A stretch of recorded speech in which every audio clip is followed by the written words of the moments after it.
అందరికీ స్వాగతం. ఈరోజు మనం సికింద్రాబాద్లోని కొన్ని చోట్ల పేర్లు వింటుంటాం కదా, వాటి వెనక ఏముందో కొంచెం లోతుగా చూద్దాం. హా, అంటే ఆ పేర్లు ఎలా వచ్చాయి, వాటి కథలేంటి అని. అవును, మన దగ్గర కొన్ని వ్యాసాలున్నాయి దీని మీద. వాటి ఆధారంగా ఆసక్తికరమైన విషయాలు, చరిత్ర తెలుసుకునే ప్రయత్నం చేద్దాం. సరే, బావుంది. ఎక్కడి నుంచి మొదలు పెడదాం? సికింద్రాబాద్ పేరుతోనేనా? అదే కరెక్ట్. సికింద్రాబాద్ అనే పేరు రాకముందు దీన్ని లష్కర్ అనేవారట. అవును, లష్కర్ అంటే సైనిక శిబిరం. అప్పట్లో బ్రిటిష్ సైన్యం కోసం ఆ గుడారాలతో ఏర్పాటు చేసిన ప్రాంతం అన్నమాట. తరువాత 1806లో 3వ నిజాం సికందర్ జా ఆయన పేరు మీద సికింద్రాబాద్ అయింది. అంటే ఒక సైనిక శిబిరం కాస్త ఒక పాలకుడి పేరుతో నగరంగా మారింది. సరిగ్గా. సరే, ఇక కొన్ని ప్రత్యేకమైన ప్రాంతాల గురించి చూద్దాం. పాట్నీ సెంటర్, ఈ పేరు చాలా పాపులర్ కదా. పాట్నీ, ఇది పూర్తిగా వ్యాపార సంబంధమైన పేరు. 1920ల సమయంలో ఎంఆర్ పాట్నీ అని ఒక ఆటోమొబైల్ ఇంజనీర్ ఉండేవారు. ఓ, ఇంజనీరా? ఇలా మారింది. అంటే ఆ షోరూమ్ పేరే ఆ ఏరియాకు స్థిరపడిపోయిందన్నమాట. అంతే, ఆ షోరూం పేరే కూడలికి పాట్నీ సెంటర్ అని పేరు తెచ్చిపెట్టింది. ఆసక్తికరంగా ఉంది. ఒక వ్యాపార సంస్థ పేరు ప్రాంతానికి గుర్తింపు అవ్వడం. మరి మారేడుపల్లి సంగతేంటి? అది కొంచెం వేరేలాగా వినిపిస్తుంది. మారేడుపల్లి కథ వేరు.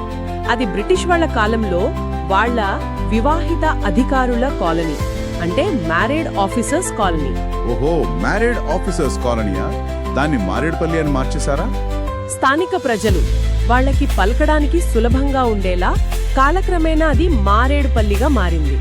అంతకుముందు అదంతా కొండలు, అడవి లాంటి ప్రాంతం. అంటే ఇంగ్లీష్ పేరు కాస్త తెలుగు వాడకంలోకి అలా మారిపోయింది. భాష సహజంగా మారుతుందని చెప్పడానికి ఇదో ఉదాహరణ కదా. నిజమే. అలాగే వలస పాలన ఆనవాళ్లు మన పేర్లలో ఎలా కలిసిపోయాయో కూడా చూపిస్తుంది. సరే, మరికొన్ని మన స్థానిక జీవితంతో ముడిపడిన పేర్లు కూడా ఉన్నాయి కదా.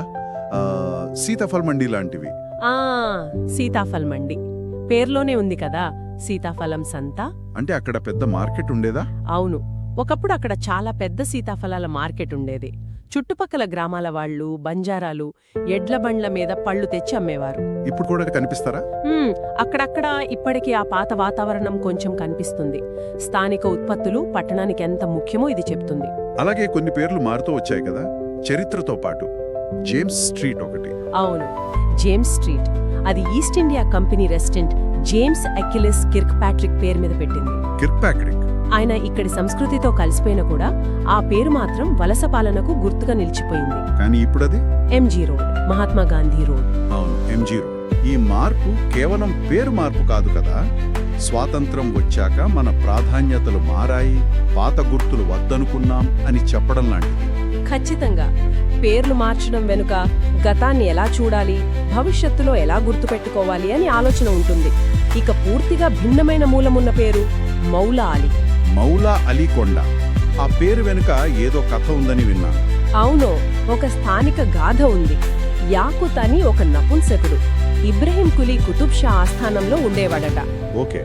ఆయనకి కలలో అలీ ఇబ్న్ అబీ తాలిబ్ అంటే ప్రవక్త గారి అల్లుడు ఒక కొండ మీద రాయిపై చెయ్యి వేసినట్టు కనిపించారట. కలలోనా? అవును. మరుసటి రోజు యాకుద్ ఆ కొండ దగ్గరికి వెళ్లి చూస్తే నిజంగానే అక్కడ అరచేతి ముద్ర ఉన్న రాయి కనిపించిందట. దాంతో ఆశ్చర్యపోయి మౌలా అలీ అంటే నా ప్రభువు అలీ అని అరిచాడట. అలా ఆ కొండకి, ఆ ప్రాంతానికి ఆ పేరొచ్చింది అంటారు. అద్భుతం. అంటే మనం చూసిన పేర్ల వెనుక ఎంత వైవిధ్యం ఉందో. సైనిక చరిత్ర ఉంది, వ్యాపారం ఉంది, వలస పాలన ఉంది. స్థానిక ఉత్పత్తులున్నాయి, మత విశ్వాసాలు, జానపద కథలు అన్నీ కలిసిపోయి ఉన్నాయి. సికింద్రాబాద్ అంటే ఇవన్నీ కలిపితేనే. నిజమే. ఈ పేర్లు కేవలం అడ్రస్లు కావు. ఆ కాలపు సమాజం, రాజకీయాలు, ఆర్థిక వ్యవస్థ, ఆ కథలన్నీ వీటిలో దాగి ఉన్నాయి. అవును, వ్యక్తులు, సంఘటనలు, నమ్మకాలు, మార్పులు వీటన్నిటినీ ఈ పేర్లు తమలో దాచుకున్నాయి. ఈరోజు సికింద్రాబాద్ పేర్ల గురించి మాట్లాడుకుంటూ ఉంటే ఒక నగరం చరిత్రలో ఎన్ని పొరలుంటాయో అర్థమవుతోంది. సైనిక, వలస, వాణిజ్య, సామాజిక, పురాణ అన్నీ ఒకదాని మీద ఒకటి. దీన్నుంచి మనం ముఖ్యంగా గమనించాల్సింది ఏంటంటే, మనం రోజు వాడే పేర్లు చాలా మామూలుగా అనిపించేవి కూడా వాటి వెనుక లోతైన అర్థాలు, కథలు ఉంటాయి. ఆ నగరం యొక్క ప్రయాణం దాగి ఉంటుంది. నిజంగా ఆలోచింపజేసే విషయం. ముగించే ముందు శ్రోతల కోసం ఒక చిన్న ఆలోచన.